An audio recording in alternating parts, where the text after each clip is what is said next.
Hi guys, welcome and welcome back again to my channel. If you're new here, my name is Zina. Finally, today I feel like I have the courage to tell you guys how I felt coming here, relocating to the US without my daughter, right? I feel like it took me about 3 months, almost 3 months to make this video, and if you've seen the previous videos you would have figured out why I relocated without her. And yeah, so I came here on the 3rd of May. Now just backtrack, right? So we got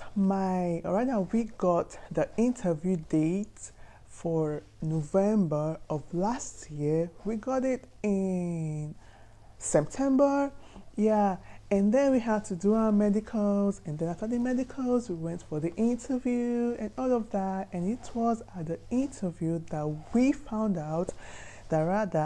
found out that my daughter did not have a file, right? She did not have a file, so no interview date for her and all of that.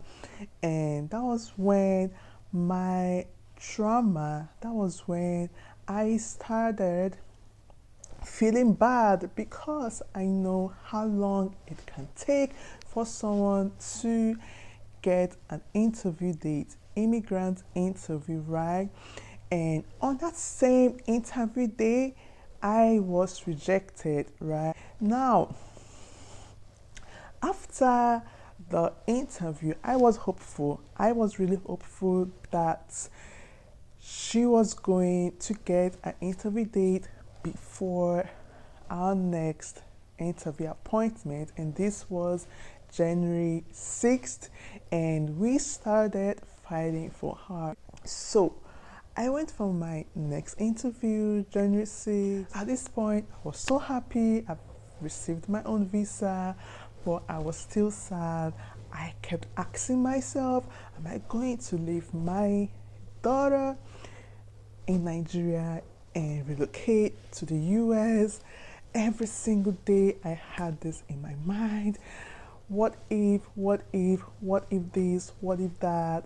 I knew that my daughter was going to be in safe hands, but I also had so many fears. I feared a lot, I started questioning myself, am I a good mom leaving my daughter? Because at the first interview, yeah, they told me, yeah, that your visa is going to be rejected today, but you are going to come back, right?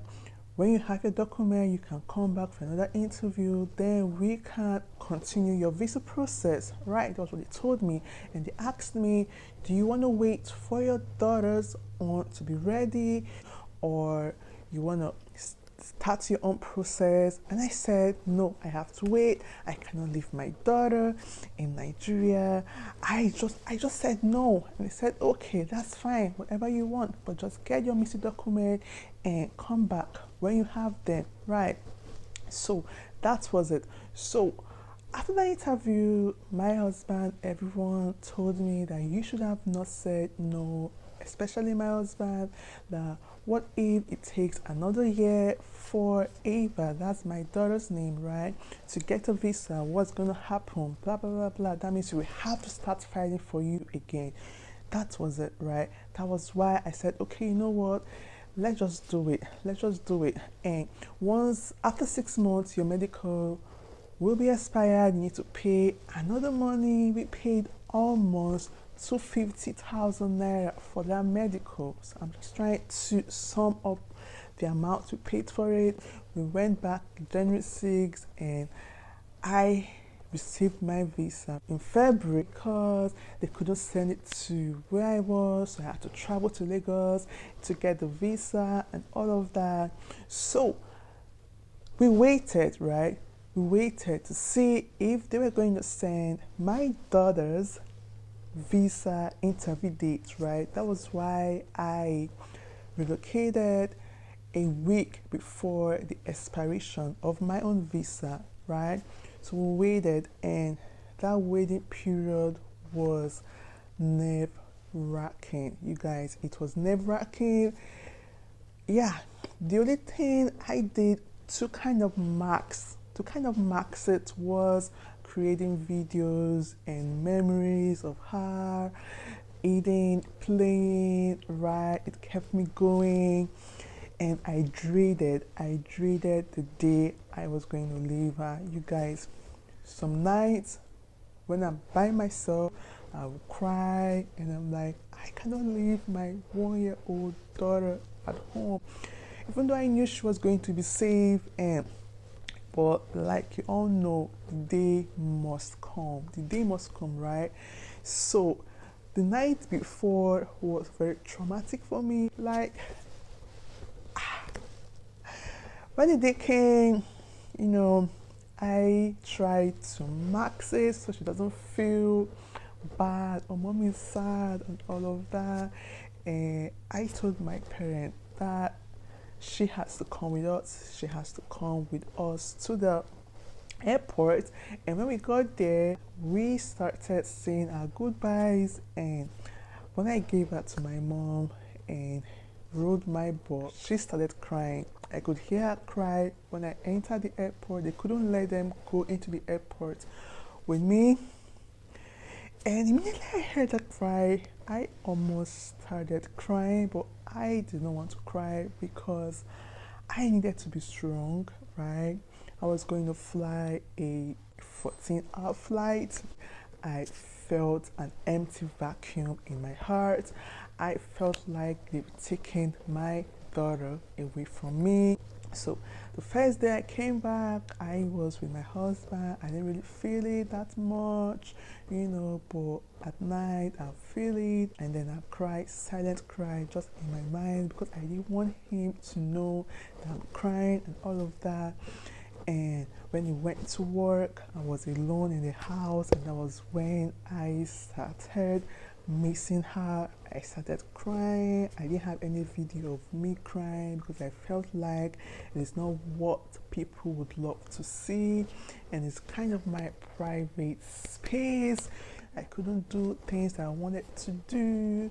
I couldn't read. I was just lonely most of the time, trying to watch series, trying to keep myself occupied. But the thought of not being with her, the thought of, I was always thinking, what is she doing? I knew she was in safe hands. My mom would take good care of her, but I'm like, I'm missing being with her. Is she making more words? Is she talking more? I miss when she will lay on my body to sleep. I miss when she will call me mommy. Even though whenever I would do video call, which is almost every day by the way, she will call me mommy. She'll be like, where are you? I'll give her a high five. She will sing, she will dance. And one day she wanted the water I was drinking. She was like, give me. I'm like, I cannot give you. You guys, so many people will think that I'm really not a good mother for leaving my child behind. Yeah, recently I uploaded a TikTok video about my life journey, and it went viral, it blew, and so many people had a lot of things to say. They're calling me a bad mom, that I do not care about her. They were saying all manner of things. They know if she's big, if people are hurting her, do you know if people are not taking care of her? Why did you not take her with you? You should have stayed. Seeing this comment did not make me feel bad because of their comments, right?